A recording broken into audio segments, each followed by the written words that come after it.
Hello, मेरा नाम विकास पोखरियाल है और मेरी एज 29 है।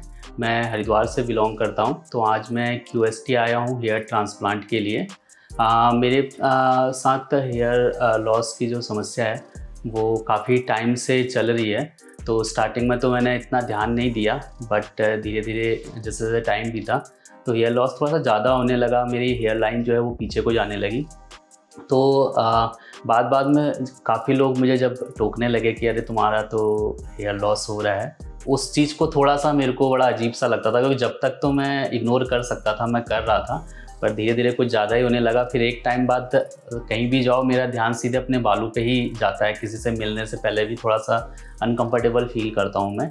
तो मेरे एक फ्रेंड ने यहाँ से हेयर ट्रांसप्लांट कराया था और उसका रिज़ल्ट काफ़ी अच्छा आया था। सो मैंने उससे पूछा तो उसने बताया कि QST से कराया था मैंने हरिद्वार में। तो मैं आज यहाँ पर आया हूँ अपने ट्रांसप्लांट के लिए। तो मैंने स्टार्टिंग में हेयर लॉस जब हो रहा था तो उसको रोकने के लिए मैंने घर पे ही बहुत सारे ट्रीटमेंट करने की कोशिश की थी, क्योंकि मैं थोड़ा सा आयुर्वेदिक मेडिसिन की तरफ ज़्यादा जाना चाह रहा था। तो घर पे ही जो बताया था, प्याज का रस लगाओ या फिर जो ऑयल वगैरह हैं आयुर्वेदिक ऑयल, उनका मैंने यूज किया। बट मुझे रिज़ल्ट कुछ भी देखने को नहीं मिला, क्योंकि ज़्यादातर जो ऑयल्स वगैरह होते हैं उसमें भी केमिकल वगैरह मिले रहते हैं। तो वो हेयर लॉस तो रुकने से रहा, वो लगातार बढ़ता ही चला गया। तो मेरे साथ ये थोड़ा सा प्रॉब्लम आई। तो काफ़ी टाइम ये सब चीज़ें करने के बाद तो फाइनली अब मैं ट्रांसप्लांट की तरफ ही जो है, मुझे लग रहा है कि यही ज़्यादा सही तरीका है अपने हेयर लॉस को रोकने का, या फिर जो हेयर लॉस ऑलरेडी हो चुके हैं उनको दोबारा से ग्रो करने का। तो मैं YouTube पे सर्च कर रहा था कि हेयर लॉस कैसे रोका जाए या हेयर ट्रांसप्लांट वगैरह के बारे में। तो मुझे उसमें कुछ QST की वीडियो भी दिखी, तो जिनके रिज़ल्ट काफ़ी अच्छे मैंने देखे थे। तो मुझे पता नहीं था, मेरे ऑफिस में मेरे साथ में एक काम करते थे, तो उन्होंने ऑलरेडी यहाँ से ट्रांसप्लांट करवाया हुआ था। तो वो उन्होंने मतलब कभी ओपनली बताया नहीं था ऐसे। तो मैंने उनके साथ डिस्कस किया कि मैं सोच रहा हूँ कि ट्रांसप्लांट करा लूँ। तो उन्होंने जब मुझे बताया कि मैंने भी ट्रांसप्लांट करवाया है खुद, तो मुझे तो यकीन नहीं हुआ। कि फिर वो हुआ कि बहुत अच्छे से उनके मैं बाल देखने लगा कि ट्रांसप्लांट करवाया है। तो कहाँ से करवाया है, तो उन्होंने बताया कि मैंने QST से ही करवाया है, QST जो हरिद्वार है वहाँ से। देन मैंने भी डिसाइड किया कि मैं भी एक बार कंसल्ट कर लेता हूँ एक बार। तो उन्होंने ही मुझे बताया कि कैसे क्या होगा। तो फ़ोटोज़ वगैरह भेजनी होती है, तो उसमें कुछ नंबर उनके पास थे, उन्होंने मेरे साथ शेयर किया उसको। तो देन उसके बाद मैंने ऑनलाइन ही व्हाट्सएप के थ्रू कांटेक्ट किया था यहाँ पर। तो मुझसे मेरी कुछ फ़ोटोज़ वगैरह मांगी गई थी, एंड फ़ोटो देखने के बाद मुझे बताया गया कि आपको लगभग 3000 से 3500 के बीच में ग्राफ लगेंगे। तो आप एक बार यहाँ पर विज़िट कर सकते हैं, तो वो एकदम एग्जैक्ट जो आपको ग्राफ हैं वो बता दिए जाएंगे। सो जब मैं बाद में यहाँ पर आया तो लमसम इतना ही था, 3500 से 4000 के बीच में बताया गया मुझे। सो फाइनली मैं पहुँच गया हूँ QST क्लिनिक पे, और मेरा लोकल एनेस्थीसिया मुझे दे दिया गया है। साथ में ब्लड सैंपल के लिए भी चले गए हैं, फ़ोटो सेशन हो गया है। अब इसके बाद डॉक्टर से एक बार फिर से कंसल्ट करेंगे, और जो हेयर लाइन है मेरी वो कैसे क्या रहेंगी एक बार इसके बारे में डिस्कशन करते हैं। देन उसके बाद फिर OT में जाएंगे, और जो हमारा हेयर ट्रांसप्लांट की प्रोसीजर है वो शुरू हो जाएगी। तो आप बने रहें मेरे वीडियो में और देखते हैं कि कैसे रिजल्ट आते हैं। सो OT में जाने से पहले अभी थोड़ा सा मैं नर्वस तो हूँ, मुझे थोड़ा सा डर भी लग रहा है कि पेन वगैरह होगा या नहीं होगा। हालांकि मैंने कल रात में भी बहुत सारी YouTube वीडियोस देखी हैं, तो उसमें भी कुछ लोग कहते हैं हाँ थोड़ा बहुत होता है, कुछ कहते हैं नहीं बिल्कुल नहीं होता है। तो थोड़ा बहुत डर तो लग रहा है। तो देखते हैं कि कैसा थोड़ा सा मेरा एक्सपीरियंस कैसा रहेगा, मैं आपके साथ शेयर करूँगा। और बने रहें मेरे वीडियो में, देखते हैं आगे के रिजल्ट कैसे रहते हैं।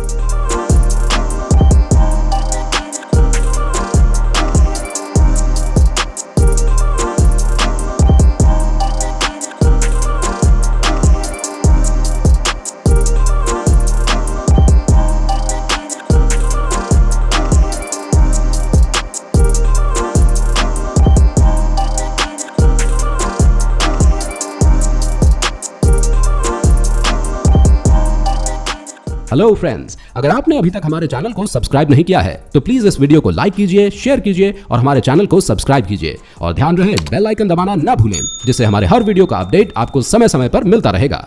सो फाइनली मेरी सर्जरी कंप्लीट हो चुकी है। जब मैं सर्जरी कराने जा रहा था तो मेरे मन में काफ़ी ज़्यादा डर था।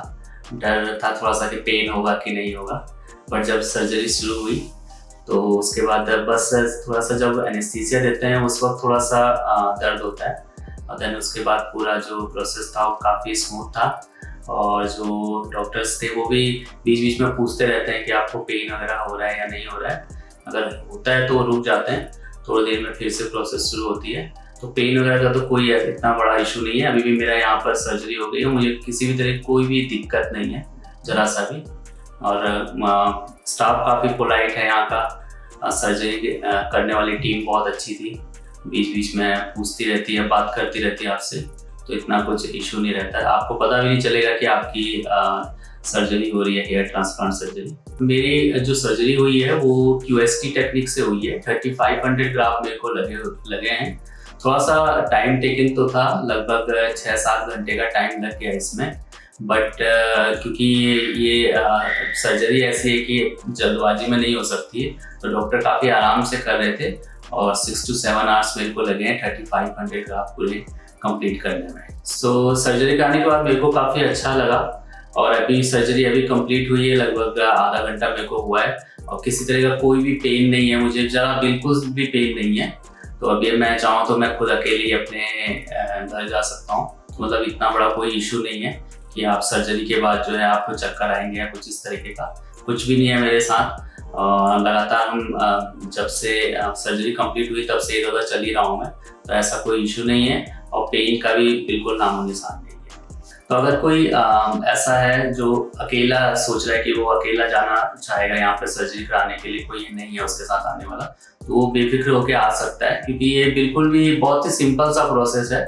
जैसे आपको चोट लग जाती है और आप उसका टाँके लगा के जो है पट्टी वट्टी लगा के आराम से खुद ही अपने घर जा सकते हो, इसमें भी सेम ऐसी है, और शायद उससे भी कम दर्द इसमें मुझे लगा।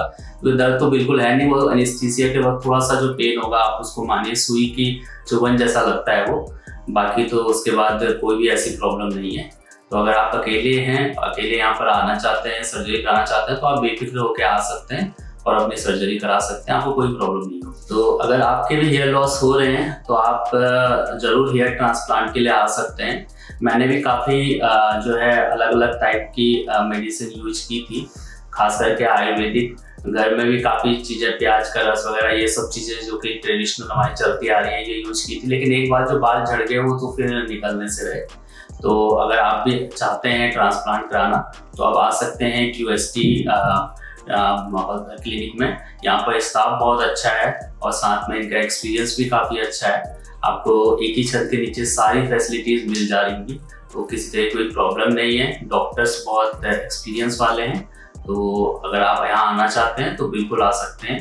QST बेस्ट है हेयर ट्रांसप्लांट के लिए। सो मुझे मेडिसिन दी गई है सर्जरी के बाद के लिए कुछ, जो कि मुझे खानी है। साथ में स्प्रे करने के लिए भी दिया गया है, वो लगातार 1-1 घंटे के बाद अपने सर पे स्प्रे करना होता है जहाँ पर हेयर ट्रांसप्लांट हो रखा है वहाँ पर। और जो मेडिसिन है वो खाने से पहले और खाने के बाद की दोनों टाइप की मेडिसिन दी गई है 3 दिन के लिए। 3 से 5 दिन की है वो मेडिसिन। तो अब मैं सीधे आपको मिलूंगा अपने फर्स्ट PRP सेशन में। Thank you.